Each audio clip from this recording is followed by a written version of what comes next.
नमस्कार दोस्तों और स्वागत है आपका आपके अपने ही YouTube चैनल बीएड एग्जाम पर। दोस्तों आज के इस वीडियो में अब हम लोग डिस्कस करने वाले हैं जो क्वेश्चन रह गए थे हमारे पिछले वीडियो में, यानी कि जो आपका वर्ष 2019 से चाइल्डहुड एंड ग्रोइंग अप से जो इंपॉर्टेंट क्वेश्चन रह गए हैं आपके लॉन्ग एंड शॉर्ट आंसर के, उनको अब यहाँ डिस्कस करें। तो अभी क्वेश्चन जो हमारे सामने है वो है कि what is the role of school and curriculum in establishing peace by education. शिक्षा द्वारा शांति स्थापित करने में विद्यालय और पाठ्यक्रम की भूमिका क्या है, इसको हम लोग को यहाँ पे समझना है। तो देखिए सबसे पहले समझते हैं कि किस तरह से हमें शिक्षा मदद करती है, पाठ्यक्रम मदद करता है। तो पहला पॉइंट हम लोग यहाँ पे लिख सकते हैं कि शिक्षा के माध्यम से हम बच्चों को बता सकते हैं कि शिक्षा का शांति का क्या महत्व है। तो through teaching we can teach the student the importance of peace. यहाँ पे थोड़ा गलत लिख किया है, तो आप इसको छात्रों को शांति का महत्व सिखा सकते हैं हम लोग टीचिंग की मदद से। दूसरा है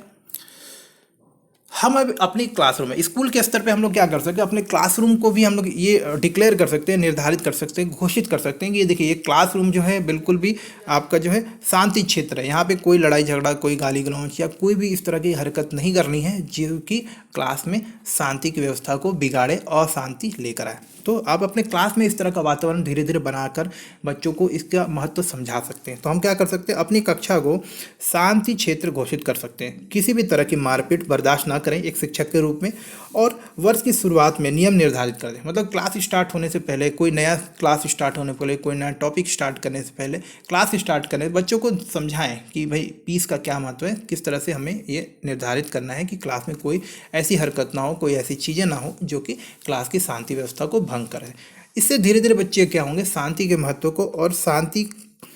को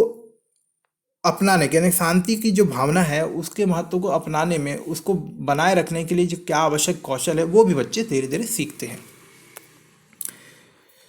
संघर्ष समाधान कौशल सिखा सकते हैं हम बच्चों को। मतलब कभी लड़ाई हो जाए, कभी आपस में विवाद हो जाए, तो उस समय में शांतिपूर्वक ढंग से किस तरह से हम उन चीज़ों का सामना कर सकते हैं, किस तरह से उन चीज़ों से हम दूर रह सकते हैं, ताकि आपस में वाद विवाद जो है ज़्यादा बढ़ ना जाए, किसी प्रकार से जो हम बोल सकते हैं अप्रिय घटना ना हो जाए, कोई मारपीट ना हो जाए। इससे किस तरह से निपटा जा सकता है, इसके बारे में हम बच्चों को स्कूल में सिखा सकते हैं।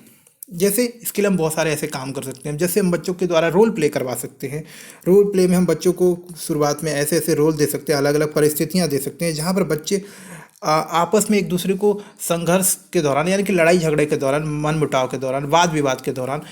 एक दूसरे को मतलब शांतिपूर्ण ढंग से समस्या का समाधान करते हुए दिखाए जा सकते हैं, या फिर बच्चे ऐसी प्रदर्शन करते हुए दिखाए जा सकते हैं कि एक समस्या के समाधान में, एक समस्या की स्थिति में किस प्रकार से बिना किसी लड़ाई झगड़े के, मन मुटाव के भी समस्या को सुलझाया जा सकता है। इस तरह का रोल प्ले करके बच्चे सीखते भी हैं और साथ ही साथ दूसरे लोग भी सीखते हैं। तो ये एक बहुत ही अच्छा तरीका हो सकता है रोल प्ले एक्टिविटी के माध्यम से बच्चों को पीस के महत्व को समझाना, और पीस को किस तरह से प्राप्त किया जा सकता है, शांति किस तरह से स्थापित की जा सकती है, उसके अलग अलग तरीके और आयामों और प्रयासों को भी समझाया जा सकता है। दूसरा है शांति को, मतलब जो हमारे स्कूल में एनुअल फंक्शन, स्कूल फंक्शन होते हैं, क्लासरूम में जो भी फंक्शन होते हैं, कोई फेस्टिवल मनाया जाता है, 15 अगस्त, 26 जनवरी, उसके बाद आपके जो है महात्मा गांधी जी का जन्म दिवस होता है, इन सारे अच्छे अवसरों पर बच्चों के द्वारा ऐसे कार्यक्रम स्थापित मतलब संचालित किए जाने चाहिए। बच्चों को ऐसे कार्यक्रम करने के लिए प्रोत्साहित करना चाहिए जिसमें कि वो, जैसे कि वो कविता पाठ करें, एक संगीत का कार्यक्रम करें, या कोई रोल प्ले करें, जिसके माध्यम से बच्चे जो है शांति के महत्व और उसको किस तरह से बनाए रखा जा सकता है, किस तरह से हम प्रयास कर सकते हैं शांति बनाए रखने, उन सारी चीज़ों के बारे में बताएं, चर्चा करें, जिससे कि बच्चों को प्रोत्साहन मिलेगा कि शांति किस तरह से स्थापित की जा सकती है, शांति का क्या महत्व है, और हमें किस तरह से शांतिपूर्ण तरीके से अपना व्यवहार करना चाहिए। तो इस तरह से मतलब हम क्लासरूम में, स्कूल के माध्यम से बच्चों को ये सारी चीज़ें सिखा सकते हैं। ये कुछ इंपॉर्टेंट पॉइंट्स हैं, आप जरूर लिखें इसको। इसके बाद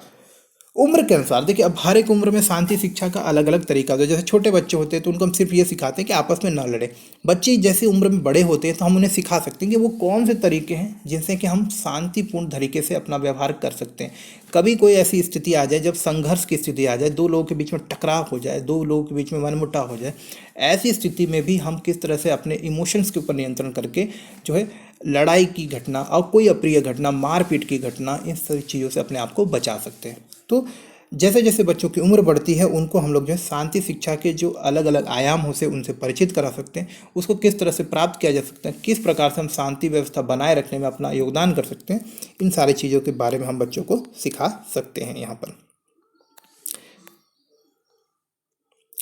उसके बाद हम क्या कर सकते हैं कि करिकुलम में भी कुछ ऐसी चीज़ें रख सकते हैं जिससे कि बच्चे फील्ड वर्क में जाएं, मतलब कि पाठ्यक्रम के अंदर ऐसी चीज़ों का समावेश करें जिससे कि बच्चों को ऐसा अवसर मिले कि वो अपने आसपास की चीज़ों को एक्सप्लोर करें, आसपास की चीज़ों के प्रति प्रेम स्नेह की भावना को विकसित करें। ताकि बच्चों के अंदर ऐसी भावना विकसित होंगी तो वो जो है लोगों के प्रति जो दृष्टिकोण होता है मारपीट का, द्वेष का, ईर्ष्या के, वो धीरे धीरे कम होती जाए। उदाहरण के लिए हम अपने आसपास के पर्यावरण की देखभाल की प्रक्रिया में बच्चों को शामिल करने के लिए प्रोत्साहित कर सकते हैं। इससे भी उनके अंदर जो एक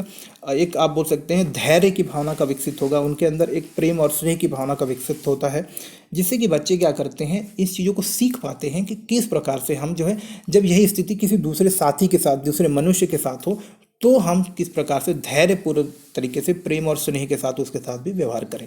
तो पाठ्यक्रम में भी ऐसी चीज़ों का समावेश किया जाना चाहिए जो कि बच्चों को प्रैक्टिकल तरीके से इन चीज़ों को सिखाने में मदद करते हैं, जैसे कि चीज़ों को सही से रखना, पालतू जानवरों, पौधों, अन्य चीज़ों के प्रति स्नेह और उनकी देखभाल करने की प्रवृत्ति को विकसित करना। इस तरह के कौशल बच्चों को सिखाए जाने चाहिए।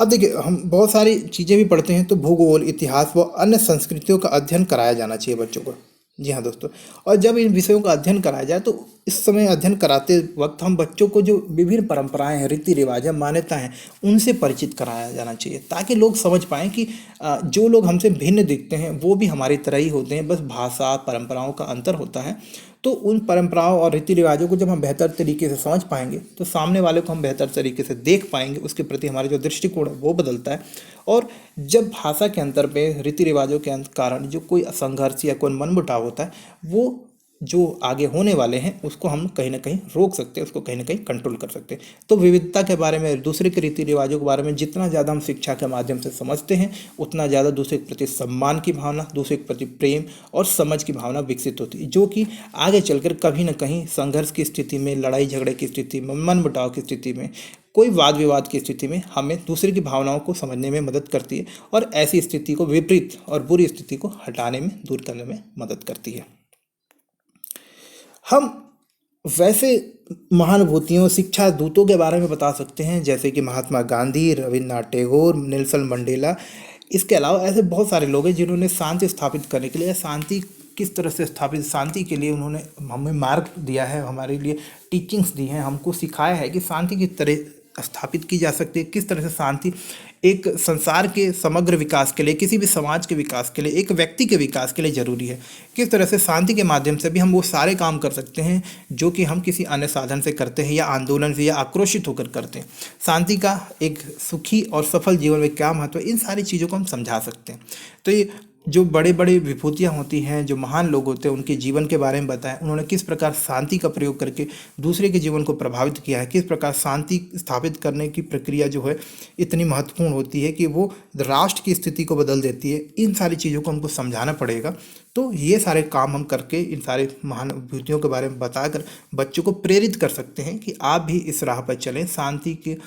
जो भावना होती है उसको अपने अंदर विकसित करें, शांति की जो आवश्यकता होती है उसको समझें। साथ ही साथ देखिए हम लोग बच्चों को हम लोग समझा सकते हैं कि जो गलत चीज़ें होती है जैसे कि टेररिज्म है, आपका आतंकवाद है, सामाजिक अपराध हैं, व्यक्तिगत अपराध है, द्वेष, गुस्सा, आंदोलन करना या धार्मिक या सामाजिक रूप से जो असहिष्णुता होती है, मतलब हम अपने धर्म को तो प्यार करते हैं, दूसरे के धर्म को प्यार नहीं करते, उसके प्रति जो नफरत करते हैं, इस तरह की जो गलत भावनाएं हैं उसको हम लोग दूर कर सकते हैं शिक्षा के माध्यम से। अपने पाठ्यक्रम में ऐसी चीज़ें शामिल कर सकते हैं, आपसी भाईचारे, सामाजिक भाईचारे, दूसरे के समाज के प्रति, दूसरे के धार्मिक मूल्यों के प्रति सम्मान का दृष्टिकोण किस तरह से विकसित किया जा सकता है, किस तरह से किया जा सकता है, दूसरे के बारे में समझने का अवसर दे सकते हैं। तो ये सारी चीज़ें स्कूल और पाठ्यक्रम के माध्यम से संभव है, जो कि शांति व्यवस्था स्थापित करने में, शांति के महत्व को समझने में बहुत ज़्यादा सकारात्मक योगदान देती हैं। अब इसके लिए देखिए शांति स्थापित करने की 3 चीज़ें बहुत ज़रूरी है कि बच्चों को शांति किस तरह से स्थापित की जाए उसका नॉलेज दिया जाए, उसके लिए क्या आवश्यक स्किल है, मतलब क्या कौशल विकसित होने, जैसे कि लड़ाई की स्थिति हम किस तरह से अपने इमोशन के ऊपर कंट्रोल कर सकते हैं, ये एक कौशल है।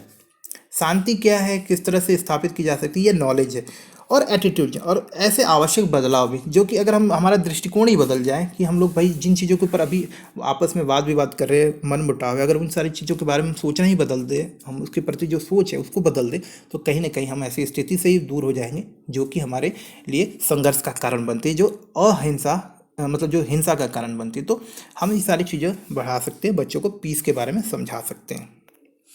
यहाँ पे मैंने वो सारे पॉइंट यहाँ पे लिखे हैं। जैसे कि देखिए, अगर नॉलेज की बात करें तो बच्चों के अंदर नॉलेज क्या हो सकती है? स्वयं के प्रति जागरूकता, अपने बारे में जान, संघर्ष और शांति की प्रकृति को समझना,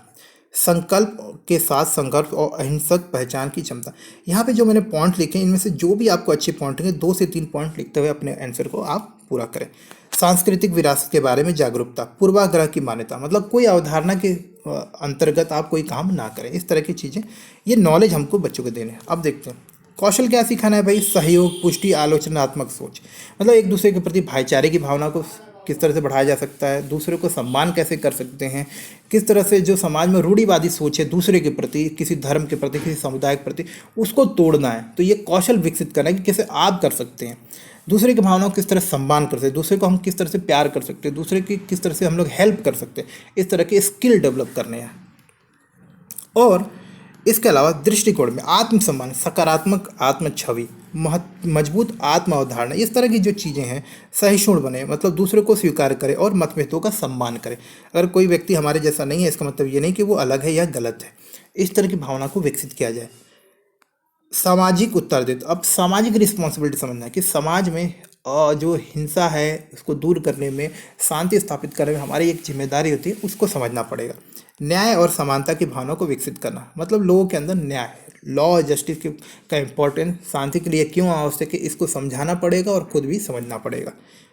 लाइफ को अच्छी तरह से जीने के लिए शांति आवश्यक है, पीस बहुत इंपॉर्टेंट है।